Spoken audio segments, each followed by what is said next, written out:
ఇంట్లో power loom ఉంటే 500 యూనిట్లు ఉచిత కరెంటు కూడా మన ప్రభుత్వం అమలు చేసింది. మత్స్యకారుల సేవలో కూడా అన్నదాత సుఖీభవ, స్త్రీ శక్తి కింద ఉచిత బస్, దీపం పథకం లాంటి అనేక సంక్షేమ కార్యక్రమాలు మనం అమలు చేస్తున్నాం. అంతేకాదు ఇంట్లో ఎంతమంది పిల్లలుంటే అంతమంది పిల్లలకి తల్లికి వందనం ఇచ్చిన ఏకైక ప్రభుత్వం మన ఎన్డీఏ ప్రభుత్వం. ఎన్నికల ముందర కూడా ఒకే హామీ ఇచ్చాం, ఒకే రాష్ట్రం ఒకే రాజధాని, కానీ అభివృద్ధి వికేంద్రీకరణ. ఈరోజు భారతదేశంలో 100 రూపాయలు పెట్టుబడులు వస్తే దాంట్లో 25 రూపాయలు ఈరోజు ఆంధ్ర రాష్ట్రానికి వచ్చిన ఘనత. ఒక Google, Arcelor Mittal, royal Enfield, ఏకంగా ఫైటర్ జెట్లు తయారు చేసే పరిశ్రమలు కూడా మన ఆంధ్ర రాష్ట్రానికి తీసుకొచ్చాం.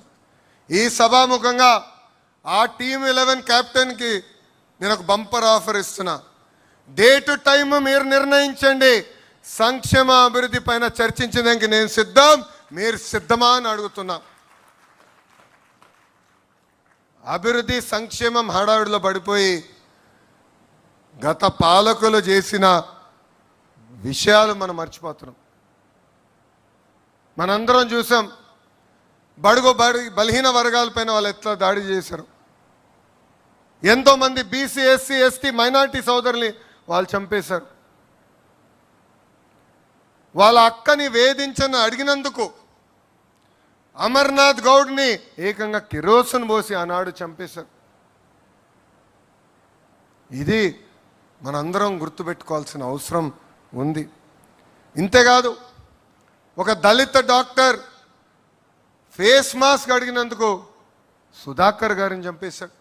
వాళ్ళ పార్టీకి చెందిన ఎమ్మెల్సీ ఏకంగా వాళ్ళ దళిత డ్రైవర్ సుబ్రహ్మణ్యం చంపేసి శవాన్ని కూడా డోర్ డెలివరీ చేశారు.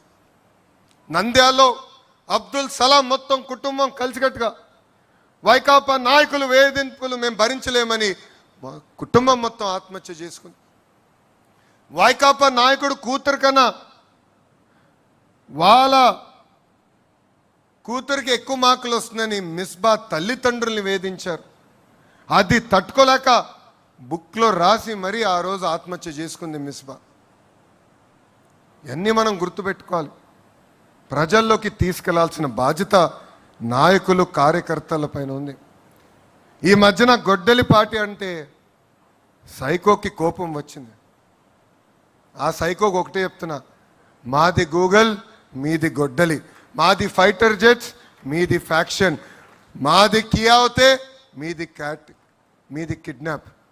బాబు గారు చెప్పినట్లు both are not the same brother.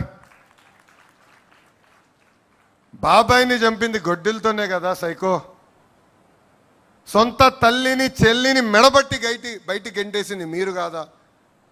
ఇవన్నీ మర్చిపోయారు అనుకుంటున్నారా ప్రజలు? మా నాయకుల్ని మీరు ఎట్లా చంపారో మేము మర్చిపోయామా అనుకుంటున్నారా? అందుకే మీ పార్టీని గొడ్డలి పార్టీ అని ఈరోజు మేము పిలుస్తాం జరిగింది. తెలుగుదేశం పార్టీ సిద్ధాంతాలే మన బలం, తెలుగుదేశం పార్టీ సిద్ధాంతాలే మన ఫౌండేషన్.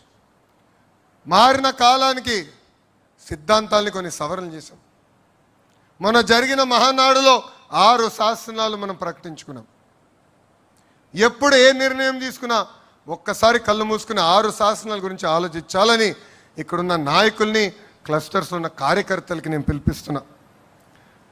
తెలుగు జాతి విశ్వఖ్యాతి, యువగలం, స్త్రీ శక్తి, పేదల సేవల్లో సామాజిక న్యాయం, అన్నదాతకు అండగా కార్యకర్తలే మన అధినేత. ఈ 6 శాసనాలు మనం గుర్తుపెట్టుకోవాలి, రాసుకోవాలి. ఏ నిర్ణయం తీసుకున్నా ఈ 6 శాసనాలు ఒక్కసారి ఆలోచించి నిర్ణయం తీసుకోవాలని అందరినీ కోరుతున్నాం. నేను పార్టీలో సంస్కరణలు తీసుకొచ్చేదానికి అహర్నిశలు పోరాడా, ఇప్పుడు కూడా పోరాడుతూనే ఉంటాం. వేదిక మన పాలిట్ బ్యూరో సభ్యులందరూ తెలుసు, ఆనాడు జిల్లా పార్టీ వ్యవస్థ నుంచి పార్లమెంట్ పార్టీ వ్యవస్థ తీసుకొచ్చేదానికి సుమారుగా 2 సంవత్సరాలు నేను పోరాడా. నేను అనుకుంది సాధించలేకపోతే నేను అలిగి ఇంట్లో పడుకోలే. మళ్ళీ తిరిగి పాలిట్ బ్యూరోకి వెళ్ళా, నాయకులతో మాట్లాడా, నమ్మకుంది సాధించుకునే వరకు నేను వదలబెట్టలేదు. అంతేకాదు పాదయాత్రలు నేను నడిచినప్పుడు కార్యకర్తలు అందరూ నన్ను అడిగారు, పనిచేసిన కార్యకర్తలు మీరు గుర్తించాలని. అందుకే టెక్నాలజీతో జోడించి మై టీడీపీ యాప్ తీసుకొస్తే చాలామంది నన్ను అడిగారు, మై టీడీపీ యాప్ అవసరమా అని. కానీ ఈరోజు చూడండి, గ్రామ స్థాయిలో ఏ కార్యక్రమం జరిగినా ఎవరు పనిచేశారో ఎవరు పనిచేయలేకపోయారో పార్టీకి నేరుగా తెలుస్తుంది. ఈరోజు క్లస్టర్లో మనం మహానాడు ఏర్పాటు చేసుకుంటే దానికి ఎవరు వచ్చారు ఎవరు రాలేకపోయారు కూడా నేరుగా పార్టీకి తెలిసే పరిస్థితి. అందుకే పార్టీ చరిత్రలో ఎప్పుడు లేని విధంగా ఒక మండల్ పార్టీ అధ్యక్షురాలు శ్రీదేవి గారిని ఏకంగా పాలిట్ బ్యూరోకి తీసుకొచ్చిన ఘనత మన నాయకుడు చంద్రబాబు నాయుడు గారిది. అంతేకాదు పార్టీ ఆవిర్భావం నుంచి ఏకంగా సీటు పొత్తుల్లో పోయినా అండగా నిలబడి ఎక్కడ కార్యకర్తలు చెక్కు చెదరకుండా మా మంగళగిరి నియోజకవర్గంలో క్లస్టర్ ఇన్ఛార్జ్గా పనిచేసిన ధనంజయ్ గారిని కూడా ఏకంగా పాలిట్ బ్యూరోకి తీసుకొచ్చిన ఘనత మన నాయకుడు చంద్రబాబు నాయుడు గారు. నిజం గడప దాటే లోపల అబద్ధం ప్రపంచం చుట్టూ తిరిగి వస్తుంది. ఈరోజు మనం చూస్తున్నాం, ఆ సైకో పార్టీ, క్షమించాలి గొడ్డలి పార్టీ, ఆ గొడ్డలి పార్టీ ఎలాంటి కుట్రలు చేస్తున్నాయో మనందరం చూడాలి. మనందరం అప్రమత్తంగా ఉండాలి. ఎవరు ఊహించిన విధంగా 150 రోజుల్లో మనం డిఎస్సి నిర్వహించి మనం ఉపాధ్యాయులకి ఆఫర్ లెటర్ ఇచ్చాం.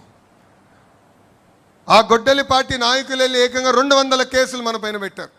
డిఎస్సి అడ్డుకోవాలని ప్రయత్నించారు, కానీ ఎక్కడా వాళ్ళు అడ్డుకోలేకపోయారు. అందుకే ఇప్పుడు కొత్త డ్రామా తీసుకొచ్చారు డిఎస్సి పైన.